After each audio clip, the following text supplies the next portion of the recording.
Au ciel est la maison du Père, étincelante de beauté, tout en elle est gloire et lumière, ineffable félicité. Vers le ciel, nous marchons vers le ciel. C'est au ciel qu'est notre héritage éternel. Là le bonheur est sans mélange, là le péché ne règne plus, c'est l'amour. Alléluia. Alléluia. Nous restons debout. Nous prenons que les autres voient Jésus en toi. Que les autres voient Jésus en toi. C'est un papier que vous a donné, qu'on vous a donné. Prenez-le. Entendez-moi ça, s'il vous plaît.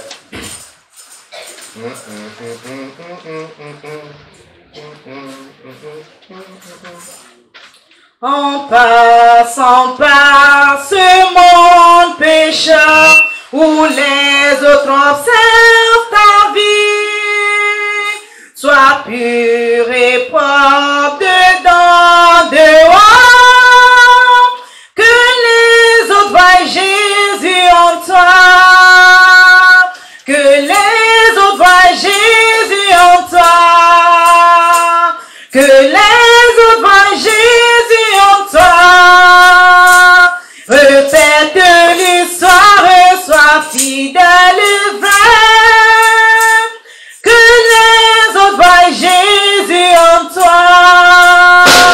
En passant par ce monde pécheur où les autres observent ta vie, sois pur et propre dedans, dehors, que les autres voient Jésus en toi, que les autres voient Jésus en toi, que les autres voient Jésus en toi. Répète l'histoire, sois fidèle et vrai, que les autres voient Jésus en toi, que ta vie soit un livre pour eux, qui le lisent à chaque instant, et qui les dirige vers le ciel. Les hommes voient Jésus en toi, que les hommes voient Jésus en toi, que les hommes voient Jésus en toi. Répète l'histoire, sois fidèle et vrai, que les hommes voient Jésus en toi. Quelle joie au éclair du soleil dans les belles demeures célestes, de voir les âmes gagner parfois, que les hommes voient Jésus en toi, que les hommes voient Jésus en toi, que les hommes voient Jésus en toi. Répète l'histoire, sois fidèle et vrai, que les hommes voient Jésus en toi. Vis dans pour Christ, le jour, la nuit, sois fidèle, brave et sincère, conduis les perdus à la vie, que les hommes voient Jésus en toi, que les hommes voient Jésus en toi, que les hommes voient Jésus en toi. Répète l'histoire, sois fidèle et vrai, que les autres voient Jésus en toi. Alléluia. Que les autres voient Jésus en nous. Père Céleste, sois glorifié, sois magnifié. Alléluia, te soit rendu. Ta parole ne sera jamais en vain. Elle a pour mission de nous transformer. Elle a pour mission de nous rendre à ton image. Elle a pour mission d'incarner Jésus en nous, afin que les autres le voient et sachent que nous t'appartenons, que nous sommes tes enfants. Ce matin, je te prie, envoie-la encore pour nous donner ton image, pour incarner Christ en nous, pour nous donner la vie éternelle, pour nous permettre d'être un modèle pour les gens. Que nos paroles, nos propos, notre langage glorifient ton nom et exalte ta parole au nom de Jésus. Merci pour les ossements. Au nom de Jésus-Christ, nous avons prié. Amen. Amen. Amen. Veuillez vous asseoir. Que Dieu vous bénisse. Je vous souhaite tous la bienvenue dans la maison du Seigneur au nom de Jésus-Christ. Par la grâce de Dieu, nous sommes parvenus au point le plus important, la parole de Dieu, le message, le sermon que le Seigneur nous destine pour ce jour, afin de nous édifier, afin de nous préparer à le rencontrer. Le thème de ce matin, c'est l'appel à la sainteté, le langage chrétien. Appel à la sainteté, le langage chrétien. Nous allons, pour comprendre ce message, définir certains concepts, c'est-à-dire certains mots-clés. Nous allons les expliquer pour que nous puissions réellement les comprendre ce que nous voulons dire. Depuis 3 dimanches, nous sommes dans l'appel à la sainteté. Nous pouvons comprendre la sainteté comme étant l'ensemble des caractéristiques d'une vie pieuse, sans péché ni souillure. Ça, c'est la vie de sainteté. La vie qui est pieuse, la vie qui ressemble à la vie de Dieu, la vie qui est à l'image de Dieu, la vie dans laquelle il n'y a pas de péché, la vie dans laquelle il n'y a pas de souillure, la vie qui est soumise à Dieu, la vie qui obéit à Dieu, la vie qui craint Dieu, la vie qui respecte les commandements de Dieu.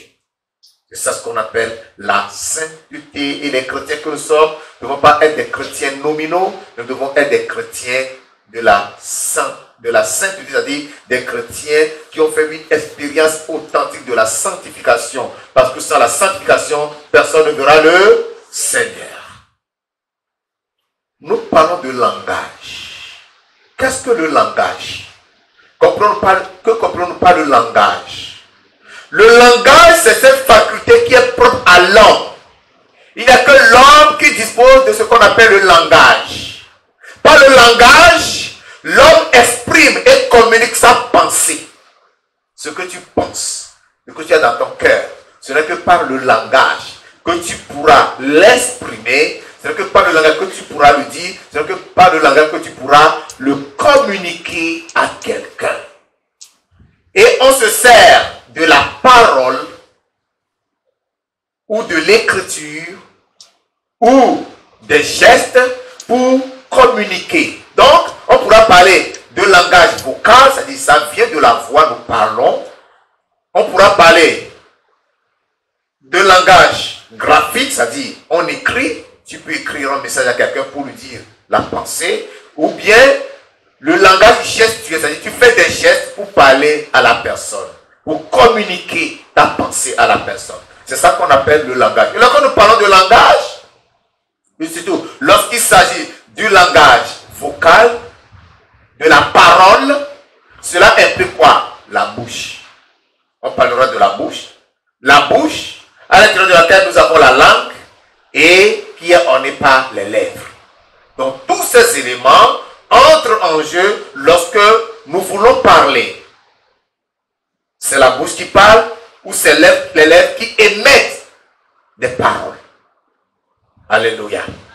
Donc, voilà les éléments qui s'impliquent dans le langage, qui produisent ce qu'on appelle le langage. Et lorsqu'on parle de langage vocal, il y a le son avec lequel nous parlons, le ton, je dirais, le ton ou l'intonation. Lorsque nous sentons une douleur, la manière d'exprimer la douleur n'est pas la même manière d'exprimer la joie.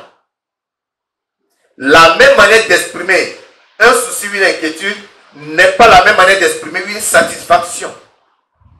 Lorsque nous faisons une déclaration, c'est tout à fait différent de lorsque nous question, ou lorsque nous nous interrogeons, ou lorsque nous interrogeons quelqu'un. Donc l'intonation varie en fonction de ce que nous voulons exprimer ou communiquer. Alléluia. Dans Luc chapitre 6, le verset 45. Dans Luc chapitre 6, au verset 45, il est écrit: l'homme bon tire de bonnes choses du bon trésor de son cœur, et le méchant tire de mauvaises choses de son mauvais trésor. Car c'est de l'abondance du cœur que la bouche parle.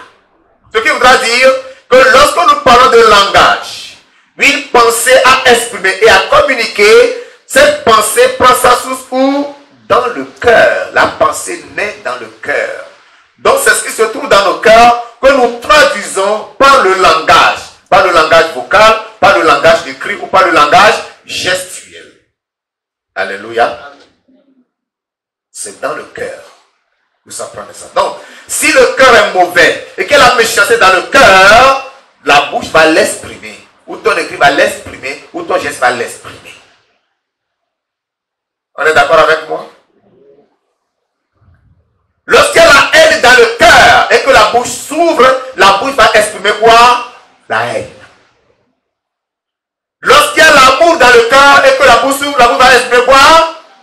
L'amour. Donc, c'est de l'abondance du cœur que la bouche parle. S'il n'y a rien dans le cœur, la bouche ne parle pas. Dieu a bien créé les choses. Puisqu'on ne peut pas voir le cœur, il a permis que la bouche lui dise ce qui se trouve dans le cœur. Pour qu'on connaisse l'état de ton cœur. Alléluia. Dieu est merveilleux. Nos textes montrent que ce qui sort de la bouche de l'homme est l'exacte traduction ou l'exacte représentation de ce qu'il a dans son cœur. De ce qu'il a dans son cœur. Ça traduit, ton langage traduit exactement, fidèlement, exactement, point par point, ce que tu as dans ton cœur. Qu'est-ce que tu as dans ton cœur? Tu es dans la maison de Dieu. Mais qu'est-ce que tu as dans ton cœur? Il y en a qui viennent dans la maison de Dieu, le cœur chargé, le cœur plein de haine. Ils regardent tout le monde comme étant le diable. Ils regardent tout le monde comme étant mauvais. Ce cœur-là n'est pas un cœur chrétien. Nous parlons de langage chrétien. Lorsque ton cœur est comme ça, ne le vois pas. Tu peux sourire. Ça s'appelle quoi? La malice.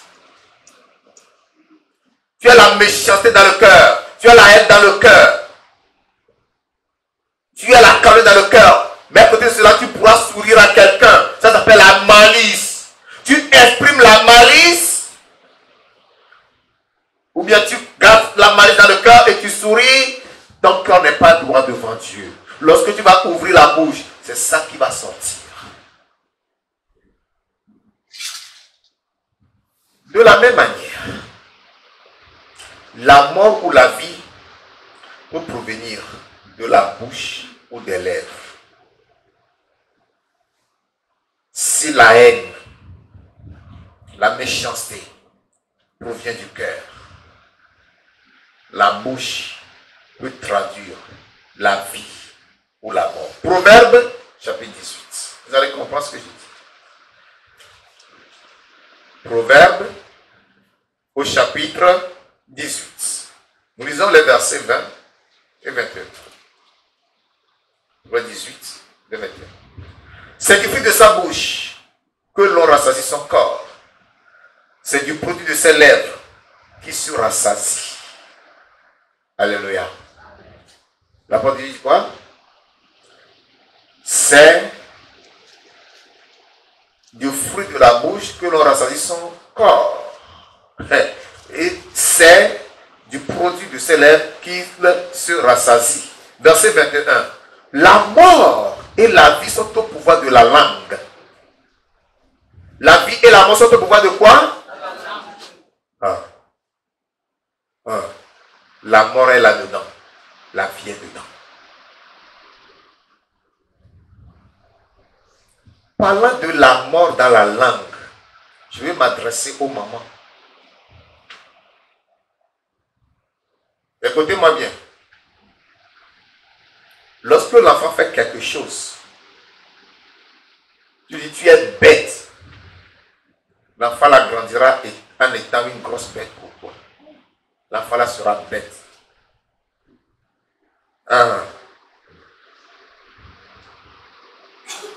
L'enfant là sera bête.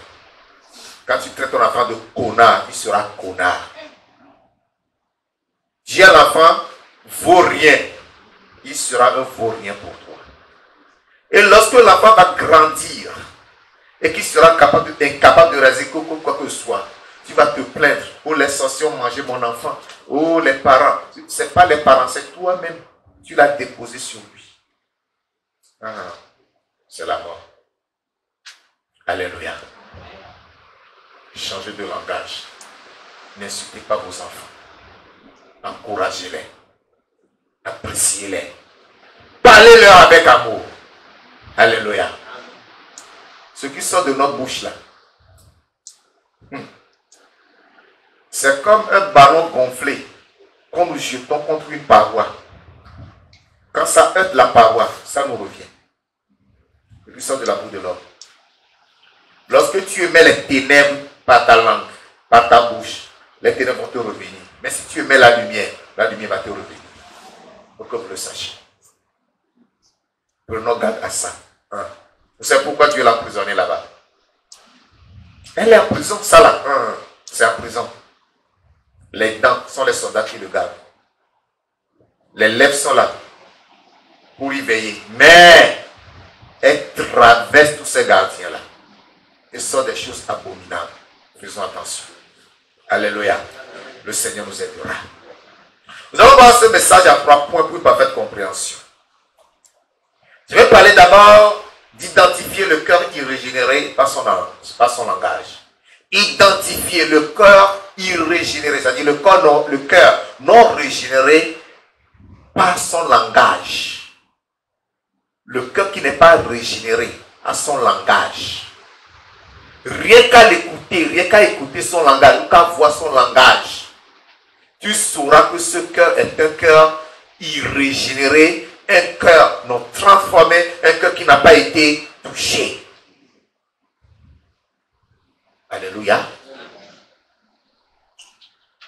Deuxièmement, je parlerai du langage d'un cœur transformé. Le langage d'un cœur transformé. Le cœur qui est transféré et transformé, autant pour moi, à son langage qui lui est propre. Et on le reconnaît. Le langage d'un cœur transformé. Enfin, le jour du compte rendu des propos charnels. Le jour du compte rendu des propos charnels. Parce que tout ce qu'un homme aura dit, il en rendra compte. Vous savez ça? Tu rendras compte de tout ce que tu auras dit sur cette terre. Que tu l'aies dit en secret, en public, tu rendras compte. Je reviens au premier point. Identifier le cœur irrégénéré par son langage. Proverbe chapitre 4. Proverbe chapitre 4. Versets 23 et 24. Garde ton cœur plus que toute autre chose, car de lui viennent les sources de la vie. Et car de ta bouche la fausseté, et loin de tes lèvres les détours. Alléluia. Alors cette exhortation pour nous dire justement que le cœur renferme beaucoup de choses. Et quand le cœur n'est pas régénéré, il peut sortir beaucoup de choses. Des choses horribles, des choses affreuses. Un cœur non régénéré, je dis qu'un cœur non régénéré n'a pas de gardien. Alléluia. Je dis quoi? Un cœur non régénéré n'a pas de gardien. Il n'a pas de gardien. C'est-à-dire qu'il n'y a personne qui le surveille. Sa sécurité n'est pas assurée. Il peut sortir quand, rentrer quand. Il peut dire n'importe quoi. Il peut tout exprimer. Le cœur non régénéré, c'est ça. Il se permet tout. C'est ainsi qu'on peut le découvrir à travers son langage. Qu'est-ce qu'un cœur non régénéré, un cœur non transformé, un cœur non touché peut engendrer, peut entraîner, peut exprimer comme langage? D'abord, ce que exprime l'arrogance. Ça, c'est le numéro 1. L'arrogance et les propos irrévérencieux, c'est-à-dire des écarts de langage. Je vais vous lire un passage pour que vous compreniez mieux ça. Genèse chapitre 4. Genèse chapitre 4. Le verset 9. L'Éternel dit à Caïn, où est ton frère Abel? Tenez-vous bien écouter. Écoutez la réponse de Caïn. Il répondit, je ne sais pas. Suis-je le gardien de mon frère? C'est un bon langage, non? Ça s'appelle quoi? Je ne sais pas. L'arrogance. Suis le gardien de mon frère, propos irrévérencieux, manque de respect total, manque de considération. Et puis, à qui s'adressait-il? Ni à son cadet, ni à son père, ni à sa mère, mais à Dieu. Tu m'as dit, hé Caïn, tu es terrible. Mais quand tu te regardes toi-même bien là, tu es plus terrible que Caïn. Des choses que tu dis, surtout quand tu as des problèmes, ce qui sort de ta bouche, dans ta chambre à coucher, ce que ton cœur exprime là, c'est plus grave que ce que Caïn a fait. Ça démontre l'état de ton cœur. L'arrogance vis-à-vis de tes semblables, l'arrogance, des propos irrévérencieux, tu ne respectes personne, tu ne crains personne. Deuxièmement, le mensonge et la tromperie. Le mensonge et la tromperie. Vous connaissez le cas d'Ananias et de Saphira. Lorsque l'église croissait et que l'amour augmentait parmi les frères, ils se préoccupaient des besoins des uns et des autres. Ceux qui avaient des propriétés, des champs, des maisons, les vendaient, apportaient les revenus et cela se distribuait équitablement en tous. Ananias et sa femme se sont entendus pour vendre un terrain, une propriété, pour apporter le prix afin que ce soit distribué entre les frères. Merveilleuse pensée. Ils l'ont fait. Mais lorsqu'ils ont apporté le prix, avant d'apporter le prix, ils ont entendu. Chérie, tu sais, l'argent là, c'est trop, on peut tout apporter, hein? On doit cacher une partie. Et ils ont caché une partie. Et ils sont allés, apôtre Pierre, tu sais que nous avons l'amour, ma femme et moi. Nous avons vendu notre parcelle. On a apporté l'argent à partager aux frères. Le Saint-Père dit, Pierre, Ananias qui est devant toi là, c'est un gros menteur. Il a dérobé une bonne partie qu'il a cachée chez lui. Tout de suite, Pierre l'a interpellé. Mais il a dit, yeah, ok. C'est pas moi que tu m'as, mais c'est la pluie de Dieu, il te frappera. Et instantanément, il a été frappé, il est mort. Les jeunes gens étaient là, l'ont soulevé, ils sont partis l'enterrer. Quelques instants après, arriva Madame Saphira. C'est pourquoi elle était venue à la dernière position. Pour être remarquée. Pour qu'on dise, oui, voilà sa femme qui arrive, lui qui vient de faire ce don à l'église. Sa femme est arrivée pour être respectée, pour être honorée. C'est pour cela qu'elle était arrivée en retard. Quand tu arrives en retard à l'église, fais attention. Ça peut signifier beaucoup de choses. Hein? Ah oui. Heureusement que Dieu nous a fait grâce. On ne fait pas le concours de tenues, des belles tenues. Hein? Ah oui, avec des hauts talons qui font du bruit là. Alléluia. Alors, Madame Sapphira arrive, Madame Ananias arrive, elle s'appelle Sapphira. L'apôtre Pierre dit, Madame, venez là. Elle s'assure que vous avez vendu le terrain. Oui, apôtre, tu sais que nous aimons Dieu. C'est à ce prix-là. Pourquoi vous êtes accordé pour mentir au Saint-Esprit? Voilà les jeunes gens qui ont enterré ton mari. Ils sont là, ils vont t'emporter aussi. Elle meurt. Le mensonge et la tromperie sont odieuses devant Dieu. Qu'est-ce que Jésus nous a dit? Que ton oui soit oui et que ton non soit non. Car tout ce qu'on y ajoute vient du malin. Ce que tu ajoutes vient du malin, c'est le diable qui te l'inspire. Ne permets pas cela dans ta vie. Que ton oui soit oui. Jacques chapitre 5, le verset 12. Jacques chapitre 5, le verset 12. Il dit, avant toute chose, mes frères, ne jurez ni par le ciel, ni par la terre, ni par aucun autre serment, mais que votre oui soit oui et que votre non soit non, afin que vous ne tombiez pas sous le jugement. Chrétien, dis simplement ce que tu connais. Dis simplement ce que tu sais. Ne dis pas je jure. Il y en a qui mentent.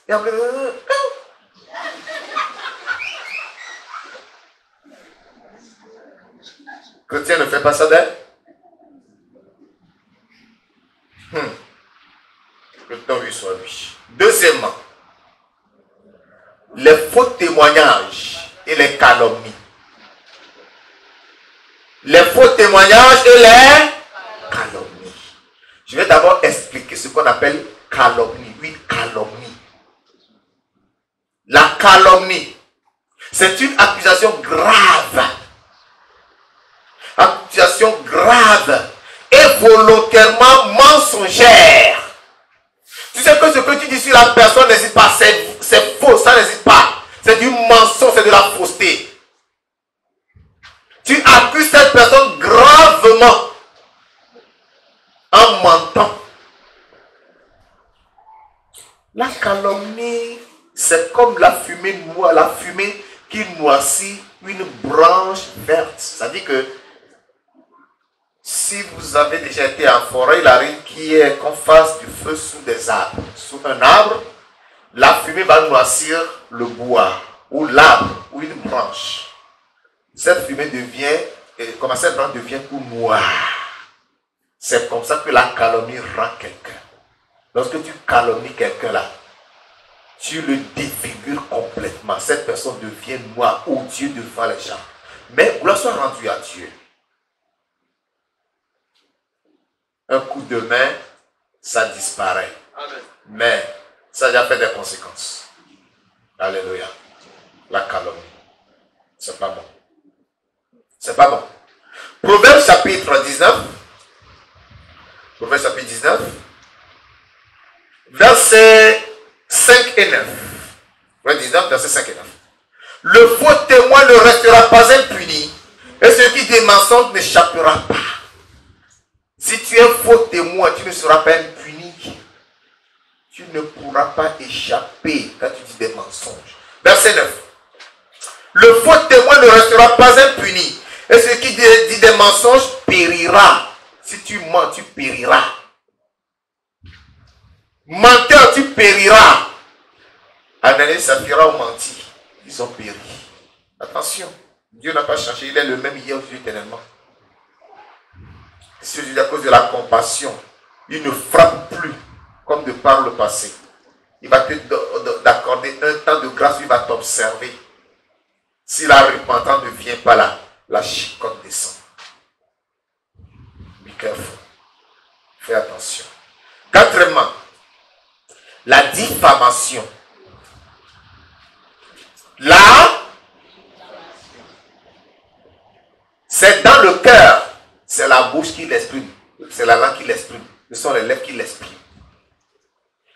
La diffamation, c'est l'action de diffamer. C'est chercher à perdre quelqu'un de sa réputation en lui imputant, en lui appliquant, en lui collant un fait pour porter atteinte à son honneur, pour porter atteinte à sa considération. Tu lui colles quelque chose, tu lui coupes une bonne tenue là, on le voit tout à fait dedans, mais s'il n'a pas encore porté. Quand on le voit seulement dire, ouais, ça c'est lui. Tu l'as défiguré complètement. C'est ça qu'on appelle la diffamation. Et il y en a qui sont spécialistes en ça. Les congosseuses professionnelles. Lorsqu'on visite la soeur, oh, asso, on dit quoi?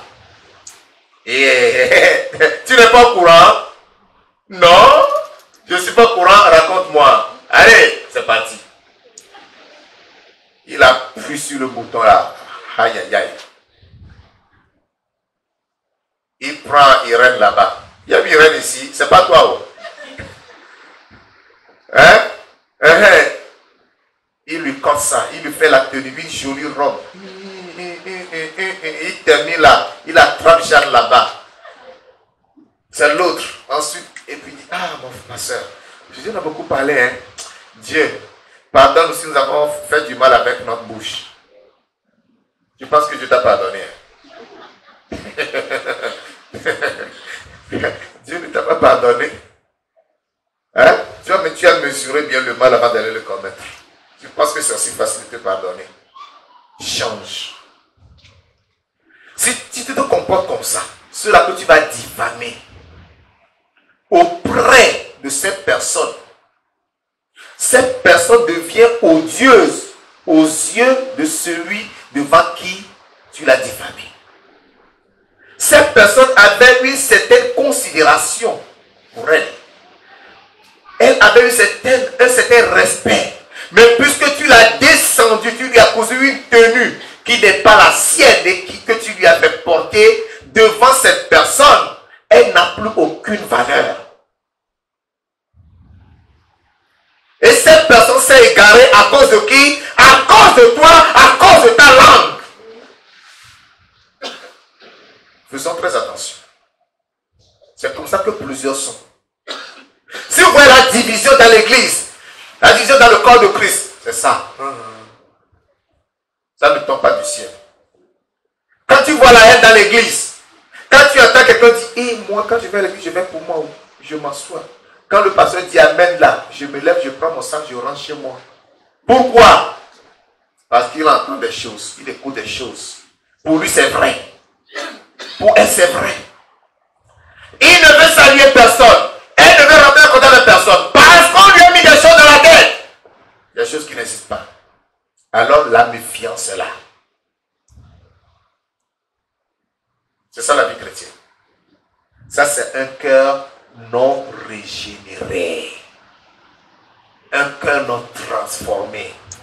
Un cœur qui n'est pas né de nouveau. C'est sa spécialité. Cinquièmement, la séduction.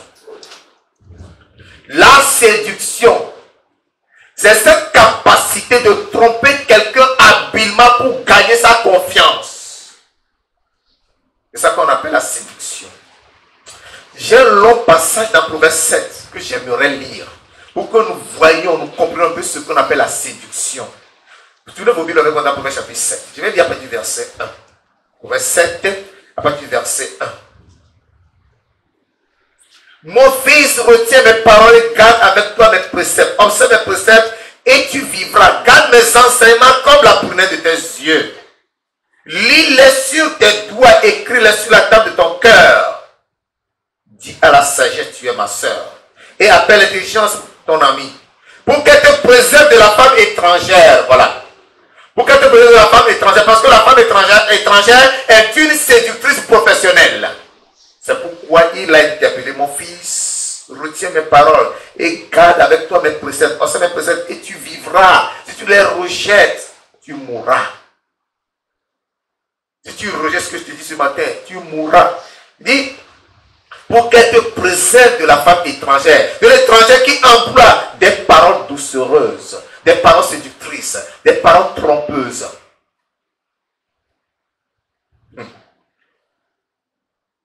J'étais à la fenêtre de ma maison. Mais là, il rend témoignage à son fils pour lui confirmer ce qu'il vient d'affirmer. J'étais à la fenêtre de ma maison et je regardais à travers mon treillis. J'aperçus parmi les stupides, je regardais parmi les jeunes gens un garçon dépourvu de sens. Et il passait dans la rue, près de l'angle où se tenait une de ses étrangères. Et il se dirigeait lentement du côté de sa demeure. C'était un crépuscule, pendant la soirée, au milieu de la nuit et de l'obscurité. Et voici, il fut abordé par une femme ayant la mise d'une prostituée et la ruse dans le cœur. Elle était bruyante et rétive. Ses pieds ne restaient point dans sa maison. La femme séductrice qui a des propos doucereux, qui a des paroles doucereuses, des paroles de séduction. Ses pieds ne restent pas tranquilles. Elle bouge, elle vacille vers là. Tantôt dans la rue, tantôt sur les places, et près de tous les angles, elle était aux aguets. Elle le saisit. Elle saisit ce jeune homme stupide. Ce jeune homme dépourvu de sang. Il le saisit. Elle le saisit et l'embrassa. Et d'un œil effronté lui dit, je devais sacrifice d'action de grâce aujourd'hui. J'ai accompli mes vœux. C'est pourquoi je suis sorti au devant de toi. Est-ce que le jeune homme est sacrificateur pour qu'il sorte au devant de lui? C'est pourquoi je suis sorti au devant de toi pour te chercher. Et je t'ai trouvé. La séduction. Le jeune homme dit, hé, non, tu m'as trouvé. Si seulement il savait ce qu'il attendait. Verset 16. J'ai orné mon lit de couverture, de tapis, de fil d'Égypte. J'ai parfumé ma couche de myrrhe, d'aloès et de cinnamon. Viens, enivrons-nous d'amour jusqu'au matin. Viens, enivrons-nous d'amour jusqu'au matin. Livrons-nous joyeusement à la volupté. La séduction. L'amour. Ah? Ce que je cherchais depuis que je ne trouvais pas, ça de me trouver? Là, c'était la réaction du Jésus. Alors, quand mon mari n'est pas à la maison, ah oui, ton mari n'est pas là. Hey, c'est bien ça. Il est parti pour un voyage lointain. Il a pris avec le sac de l'argent. Il ne reviendra à la maison qu'à la nouvelle lune. Elle le séduisit à force de paroles. Elle l'entraîna par ses lèvres doucereuses. Il se mit tout à coup à le suivre, comme un bœuf qui va à la boucherie, comme un fou qu'on lit pour le châtier. Vous voyez ce qu'il est devenu déjà. Jusqu'à ce qu'une flèche lui perce le foie comme l'oiseau qui se précipite dans le filet, sans savoir que c'est au prix de sa vie. Alléluia. Voilà ce que fait la séduction. La femme a réussi à séduire ce jeune homme et enfin, c'est la flèche qui lui a percé le foie. La flèche dans le foie, tu meurs. Il est mort. Donc, au bout de la séduction se trouve la mort. Et il y a des gens qui ont cette faculté de séduction, cette capacité, cette habileté de séduire les autres. Quand vous voyez ce que vous appelez églises, qui sont bondées de monde, comme ce matin sont rassemblés au gymnase là-bas, ils font quoi?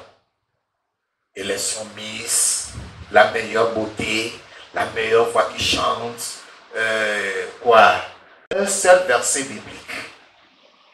Les cheveux descendent aux fesses, des pantalons cintrés, montrant dos, ventre nu. Ils sont là, en train de compétir. Et ils seront primés.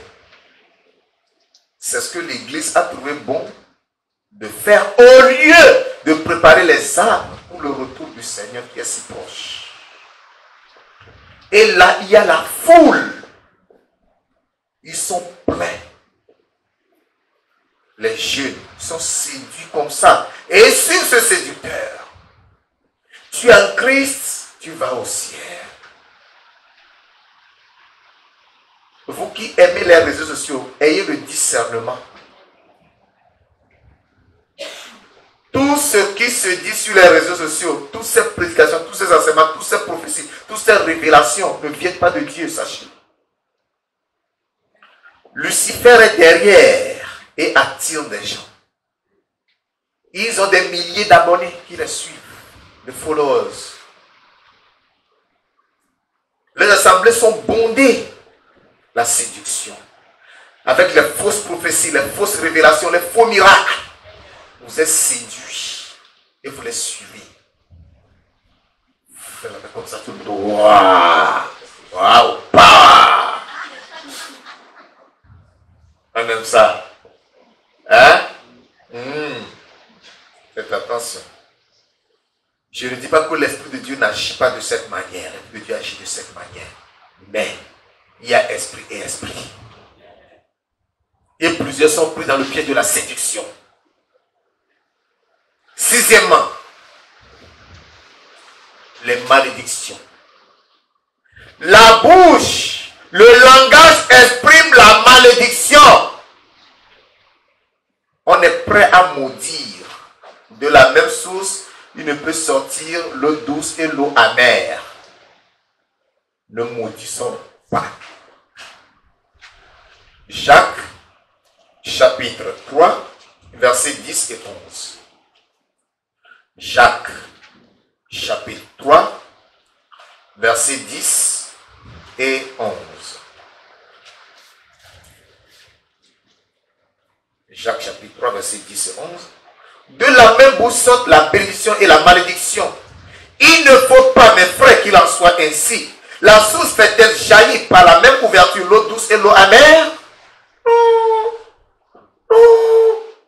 Voilà le verset 12.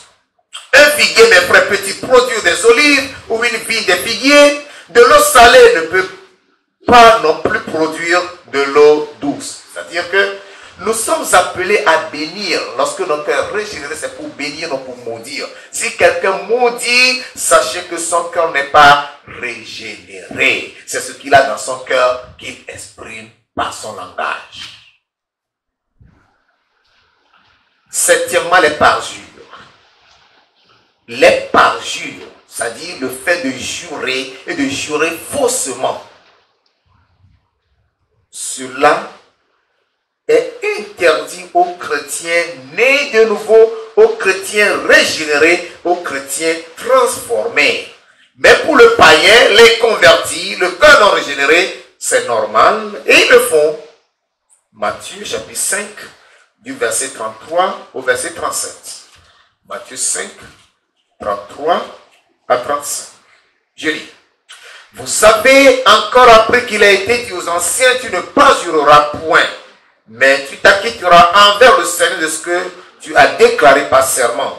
Mais moi, je vous dis de ne jurer aucunement, ni par le ciel, parce que c'est le trône de Dieu, ni par la terre, parce que c'est son marchepied, ni par Jérusalem, parce que c'est la ville du grand roi. Ne jure pas non plus par ta tête, car tu ne peux rendre blanc ou noir un seul cheveu. Que votre parole soit oui, oui, non, non. Ce qu'on y ajoute vient du malin. Ce que tu ajoutes là, ça vient du malin, ça vient du diable. Il ne faut pas jurer.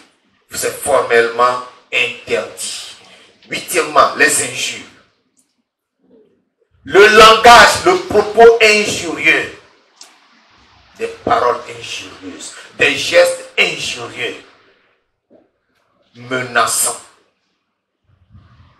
Les injures. 1 Pierre chapitre 3. 1 Pierre chapitre 3, le verset 9. 1 Pierre chapitre 3, le verset 9. Ne rendez point mal pour mal ou injure pour injure, bénissez au contraire, car c'est à cela que vous avez été appelés afin d'hériter la bénédiction. Alléluia. On t'injure, ne rends pas injure pour injure. On te maudit, ne rends pas malédiction pour malédiction. Jésus a été injurié. On a arraché sa barbe. On a craché sur lui. On l'a chicoté. On lui a transpercé la côte. Et on l'a cloué. Mais qu'est-ce qu'il a dit? Père, pardonne-leur, car ils ne savent pas ce qu'ils notre Seigneur. C'est lui notre modèle, notre exemple à suivre. Nous devons chercher à lui ressembler. Jude, verset 8 et 9. Jude, c'est un seul livre. Hein. C'est le livre qui se trouve tout juste avant l'Apocalypse. Donc c'est l'avant-dernier livre de la Bible. Jude, verset 8 et 9. Je lis. Dit, malgré cela, ces hommes aussi, entraînés par leur rêverie, suivent pareillement leur chair, méprisent l'autorité et injurient les gloires. Or, l'archange Michel, lorsqu'il contestait avec le diable et lui disputait le corps de Moïse, n'osa pas porter contre lui un jugement injurieux, mais il dit que le Seigneur le réprit. Alléluia. Quand on parle d'injure là, on doit faire très attention. Vous injuriez vos autorités, les autorités politiques, administratives, même religieuses, et ce que vous dites contre eux là. Si vous êtes en face de ce que vous pouvez le dire.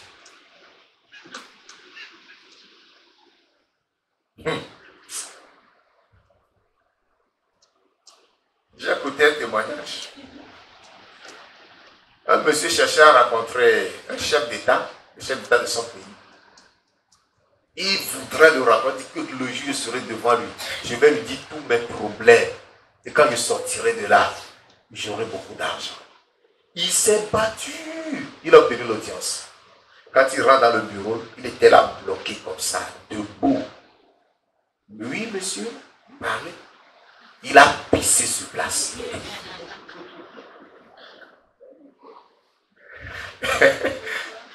Il n'a pas pu ouvrir la bouche. Voilà quelqu'un que tu insultes en cachette. Hein? Lui, certainement, il ne l'a pas insulté, il ne l'a pas injuré. Mais il allait pour poser son problème afin d'avoir une aide. Mais quand il a vu l'homme, il a eu peur, il a tremblé. Il a pissé sur place. Il n'a pas pu ouvrir la bouche. Voilà quelqu'un que tu te donnes le plaisir d'injurier. Arrêtons. Il ne faut pas injurier. N'injurie personne, n'insulte personne. Alléluia. Ta langue, ce n'est pas pour injurer, c'est pour prier, c'est pour louer Dieu, c'est pour glorifier Dieu. C'est pour annoncer l'évangile à quelqu'un. Alléluia. Neuvièmement, les murmures. La bouche ou les lèvres traduisent aussi les murmures qui se trouvent dans le cœur. Qu'appelle-t-on murmure? Les murmures, ce sont des paroles. Ce sont des plaintes sourdes qui marquent quoi? Une révolte. Cette révolte peut être individuelle ou collective. Un mécontentement individuel ou collectif. Tu n'es pas d'accord. C'est comme ce matin, par exemple, je vais annoncer le programme des femmes. Je l'ai déjà annoncé. Maintenant, tu es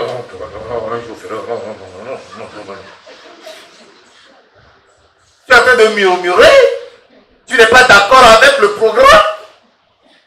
Tu murmures. Vous savez pourquoi les enfants d'Israël sortis d'Égypte n'étaient pas tous parvenus à la terre promise? C'était à cause des murmures. C'était à cause des murmures. 1 Corinthiens 10, verset 10. 1 Corinthiens 10, le verset 10. Ne murmurez point comme murmuraient quelques-uns d'eux qui périrent par l'exterminateur. Ne murmurez pas. Tu es mécontent, tu n'es pas d'accord avec ce qui a été dit. Puis tu boudes. Dieu dit ne le fais pas. Si tu le fais, c'est que tu vas te confirmer que ton cœur n'est pas régénéré. Si le cœur est régénéré, tu ne vas pas murmurer. Il y en a qui sont spécialisés en ça. Hein? Murmure là. Bouder derrière. Ils sont trop forts. Que le Seigneur nous aide. Dixièmement, les mots ou expressions argotiques vulgaires. C'est-à-dire, ce français des jeunes, eux seuls comprennent ce qu'ils disent. Moi, je ne comprends pas. Langa, ragots, tu me oises. Ça, c'est le cœur non régénéré qui a ce vocabulaire. Un chrétien ne dit pas des choses comme ça. La matière. Hein? Un chrétien. Never. Alléluia.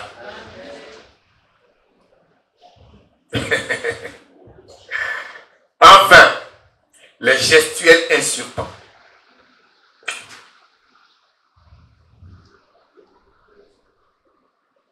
Vous comprenez, non?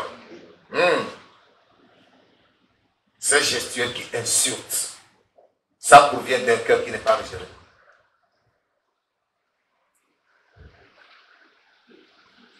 Vous voulez que j'enlève mes lunettes?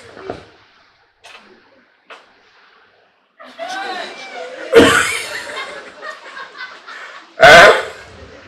Ah. Non, ça provient d'un cœur qui n'est pas régénéré. Maintenant, le langage d'un cœur transformé. Là, c'est la deuxième partie de mon message. Le langage d'un cœur transformé. Je pourrais vous demander simplement de déduire de ce qui a été dit du langage d'un corps irrégénéré ce qui doit être le langage d'un corps transformé. Parce que c'est tout à fait l'opposé, le contraire de ce qui se passe là. Alléluia. Et avec ça, je pourrais dire que j'ai terminé la deuxième partie. Mais, il faut que je nous l'explique un peu. Lisons d'abord Romains chapitre 12, le verset 2. Romains chapitre 12, le verset 2. Ne vous conformez pas au siècle présent, mais soyez transformés par le renouvellement de l'intelligence, afin que vous discerniez quelle est la volonté de Dieu, ce qui est bon, agréable et parfait. Nous avons besoin de la transformation. C'est très important. Transformation du cœur. Transformation du caractère. Ce qu'on appelle la régénération. Afin de ne pas nous conformer à ce siècle présent, ce siècle pourri. Vous dites que c'est le comportement de tout le monde, le mensonge, la méchanceté, la fausseté, les calomnies, etc. Non, nous devons être différents de ce monde-là. Colossiens chapitre 4, le verset 6. Colossiens 4, verset 6. Que votre parole soit toujours accompagnée de grâce, assaisonnée de sel, afin que vous sachiez comment il faut répondre à chacun. Alléluia. Le cœur transformé, le cœur régénéré a une parole, a des paroles accompagnées de grâce. Quand il parle, on sent la grâce. Alléluia. C'est accompagné de grâce et c'est assaisonné de sel. Vous savez que le sel donne du goût à la nourriture. Le sel préserve de la pourriture, de la détérioration. Le sel préserve. Le sel guérit. Tu as eu une blessure, mais le sel, ça pique, mais ça guérit. Le sel est un ingrédient indispensable. Le chrétien doit avoir du sel dans son langage. Et lorsque tu as du sel dans ton langage, cela fait quoi? Cela exprime l'amour. Alléluia.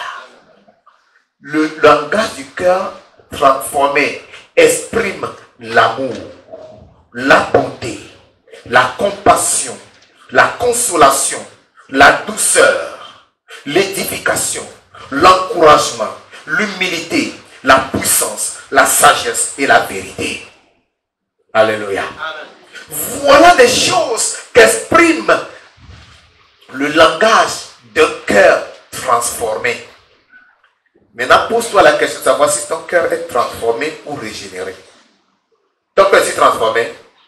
Est-ce que tes propos, est-ce que ton langage exprime l'amour?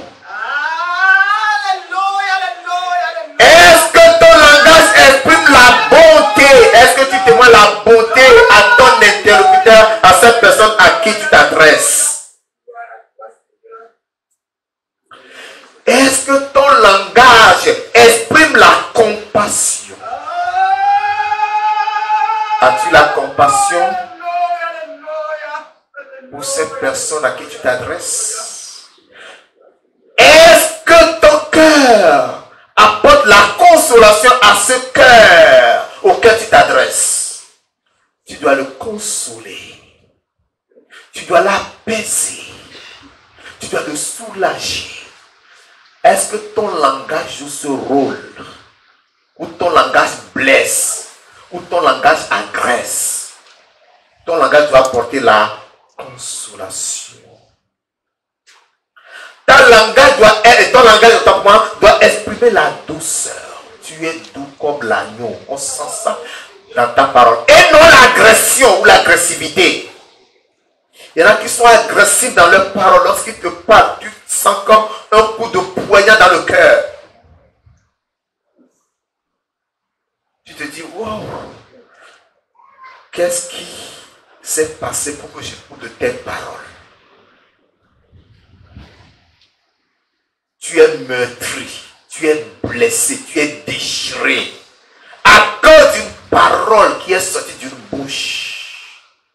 Un penseur a dit, mets un mot sur l'homme, il tremble, sèche et meurt, pénétré par la force de la parole.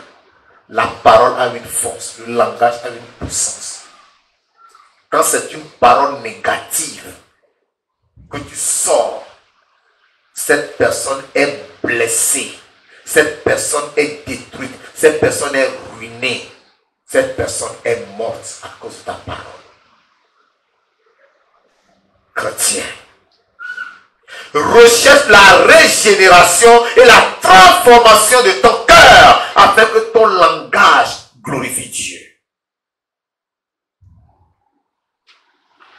Ta parole en tant que chrétien, ton langage en tant que chrétien doit édifier. C'est-à-dire, tu dois bâtir quelqu'un, tu dois soutenir quelqu'un, tu dois encourager quelqu'un à travers ton langage.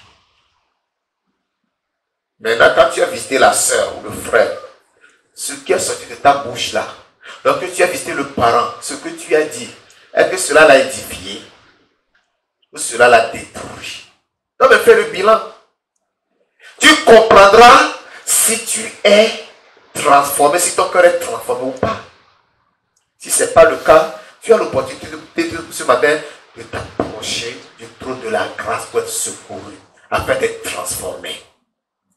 Que c'est ta cette grâce au nom de Jésus-Christ. Ton langage doit exprimer que tu es une personne humble, humble de caractère. Tu n'es pas orgueilleux, tu n'es pas arrogant, tu n'es pas prétentieux, mais tu es humble. Cette unité doit te caractériser. Ton langage doit communiquer une puissance surnaturelle qui libère, qui soutient, qui délivre, qui fortifie, qui montre la voie à suivre à quelqu'un. C'est ce que doit t'exprimer ton langage. Lorsque tu parles à quelqu'un, il faut que la personne trouve dans tes paroles la sagesse. La sagesse divine, pas la sagesse de ce monde, mais la sagesse d'en haut. La sagesse ne dépend pas du nombre d'années que quelqu'un a accumulé dans sa vie. La sagesse ne dépend pas de la blancheur des cheveux. La sagesse est investie dans le cœur par l'Esprit de Dieu. Si ton cœur est transformé, et tu parleras avec des sages, avec des grands, on dira, oh, Dieu lui vient cette sagesse. Jésus avait cette sagesse.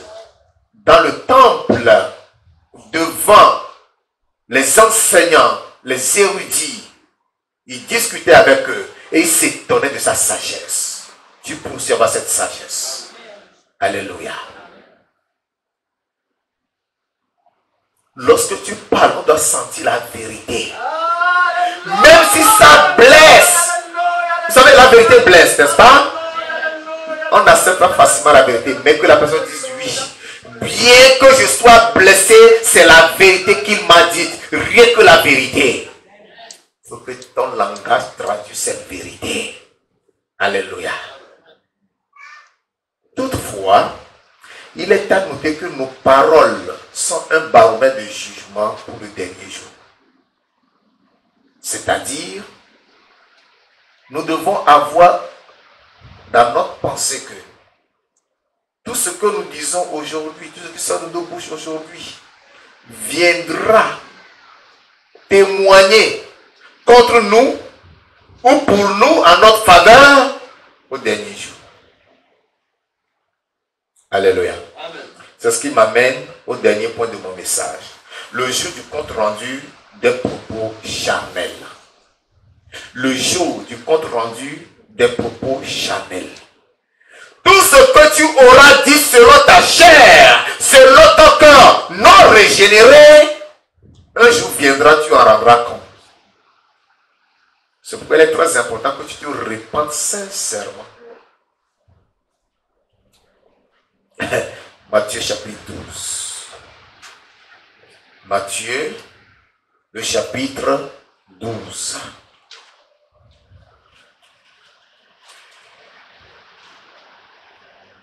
Versets 36 et 37. Matthieu 12, 36, 36. Je vous le dis, au jour du jugement, les hommes rendront compte de toute parole vaine qu'ils auront proférée. Verset 37. Quand par tes paroles, tu seras justifié, et par tes paroles, tu seras condamné. Le jour du compte rendu arrive. Tu le sais.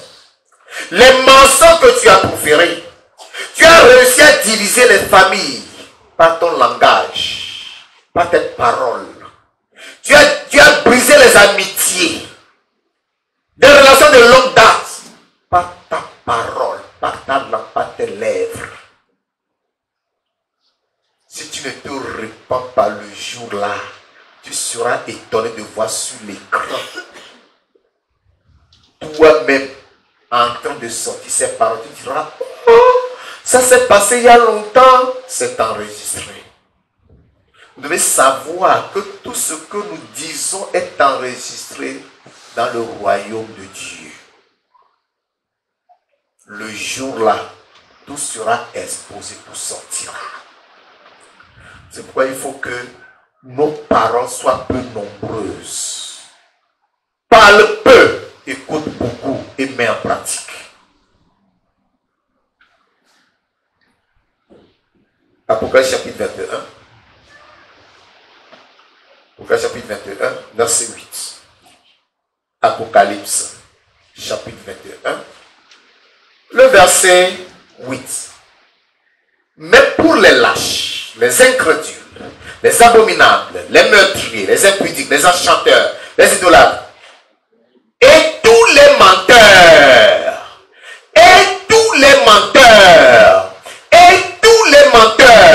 leur part sera dans les temps ardents de feu et de soufre, ce qui est la seconde mort. Tous les menteurs. Je disais la fois dernière que dans des familles, quand vous rentrez, c'est le bonjour qui est la vérité. Le reste qui suit là. Vous êtes déjà enfariné. C'est-à-dire, il y en a qui n'éprouvent aucun remords à mentir. C'est facile, c'est normal. Et ça coule comme l'eau du rocher. La Bible dit que tous les menteurs auront leur part dans les temps ardents de feu et de soufre. C'est-à-dire dans l'enfer. Ce qui est là, seconde mort. Attention, bien-aimé. Attention, mon frère. Attention, ma soeur. Le mensonge. Dieu n'aime pas. C'est répété dans Apocalypse chapitre 22, verset 15. Apocalypse 22, verset 15. Dehors les chiens, les enchanteurs, les impudiques, les meurtriers, les idolâtres, et quiconque aime et pratique le mensonge. Dehors! Hors du royaume! Ta place ne se trouve pas dans le royaume. Dehors. Quiconque aime et pratique le mensonge, ceux-là qui mentent, attention. Faites très attention. Maintenant, nous allons terminer. Ecclésiaste, chapitre 12. Ecclésiaste, au chapitre 12. Versets 15 et 16. Ecclésiaste 12, versets 15 et 16. Écoutons la fin du discours. Crains Dieu et observe ses commandements. C'est là ce que doit faire tout homme. Car Dieu amènera toute œuvre en jugement au sujet de tout ce qui est caché, soit bien, soit mal. Alléluia. Toute œuvre sera menée en jugement. C'est pour cela que nous devons craindre Dieu. Si tu crains Dieu, tu ne diras pas ce qui n'insiste pas. Tu ne moissiras pas le caractère de quelqu'un. Tu ne défigureras pas la personne de quelqu'un. Tu ne porteras pas atteinte à l'image et à la réputation de quelqu'un. Tu n'insulteras pas. Tu n'injureras pas. Tu ne parjureras pas. Tu ne mentiras pas. Tu ne séduiras pas. Tu ne tromperas pas. Maintenant, tu as compris. La fin du discours nous dit, crains Dieu et observe ses commandements. J'ai écouté les commandements de Dieu ce matin concernant le langage. Quel langage as-tu? Ton langage exprime-t-il l'orgueil, l'arrogance, la suffisance, le mépris à l'égard des autres? Bien-aimé, tu as l'opportunité d'aller devant Dieu ce matin pour te repentir, pour demander pardon et demander à Dieu de créer en toi un cœur nouveau, un cœur régénéré, un cœur transformé, un cœur qui craint Dieu et qui a des propos qui glorifient Dieu. Prends la position qui te convient et parle au Seigneur sincèrement ce matin. Prends la position qui te convient et parle au Seigneur du fond de ton cœur, de façon sincère. Présente ton cœur à Dieu. Tu ne peux pas dérober ton cœur devant Dieu. Tu ne peux pas le cacher. Dieu connaît ton cœur. Il sait ce qui sort de ta bouche. Parle au Seigneur ce matin. Adresse-toi à Dieu.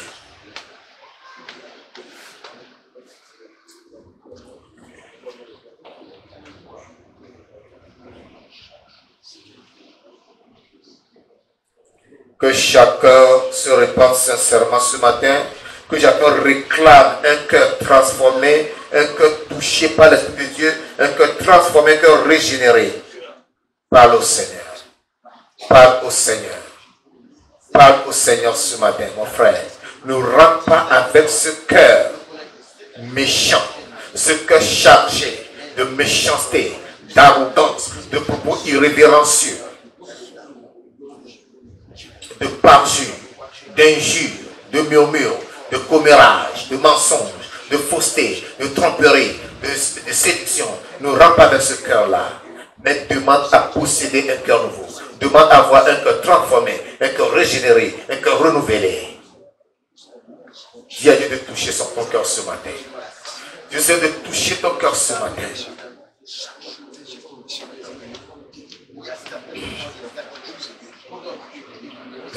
Demande à Dieu de créer en toi un cœur nouveau.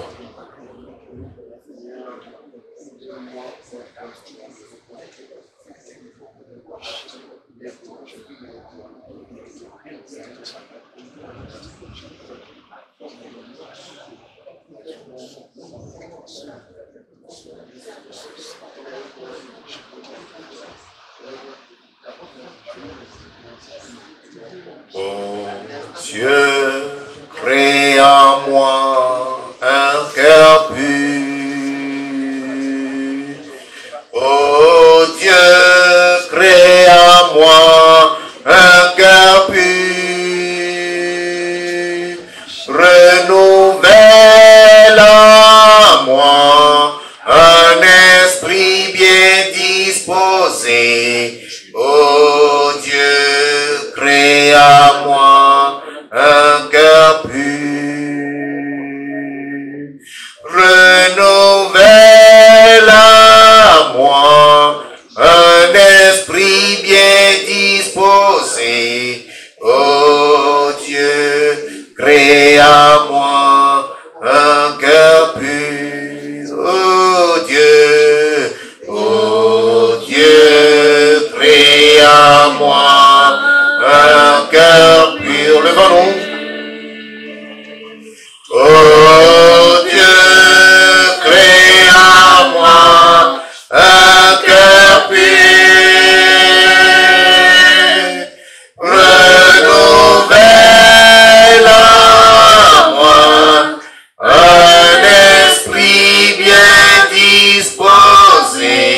dans moi un esprit bien disposé. Oh Dieu, crée en moi un cœur pur. Oh Dieu, crée en moi un cœur pur.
Dieu Tout-Puissant, Père de gloire, nous voulons te dire merci ce matin.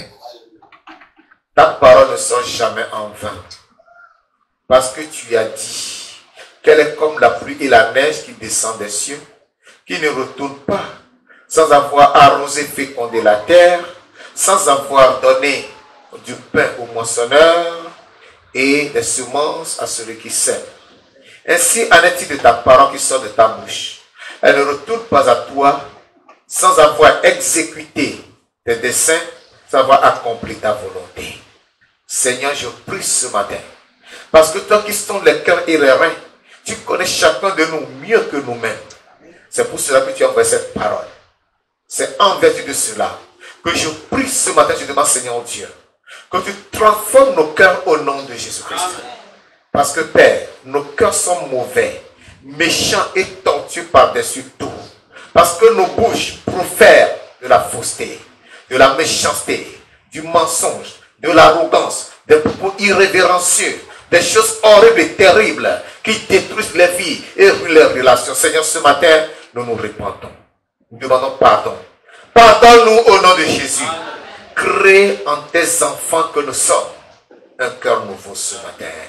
Donne à chacun un cœur nouveau, un cœur régénéré, un cœur transformé, un cœur qui exprime l'amour, un cœur qui exprime la bonté, un cœur qui exprime la consolation, la douceur, la joie, la patience, la bénignité, un cœur qui exprime l'encouragement, le soutien, un cœur qui apporte la puissance, qui montre le chemin, un cœur qui apporte la lumière, un cœur qui encourage Dieu Tout-Puissant. Crée en nous ce cœur nouveau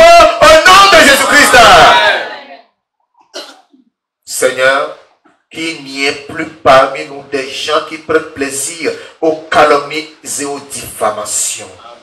Mais que chacun se contente de des propos qui édifient les uns et les autres au nom de Jésus-Christ. Tu nous as donné la langue, c'est pour te louer. Que nos lèvres te glorifient et que nos lèvres te célèbrent au nom de Jésus-Christ. Et que nos langues puissent annoncer la bonne nouvelle pour indiquer ainsi le chemin du royaume au peuple qui s'égare afin qu'il revienne à toi au nom de Jésus-Christ. Merci Seigneur. Je crois que tu m'as exaucé. Gloire et louange te soit rendue pour ta fidélité. Au nom puissant de Jésus de Nazareth, nous avons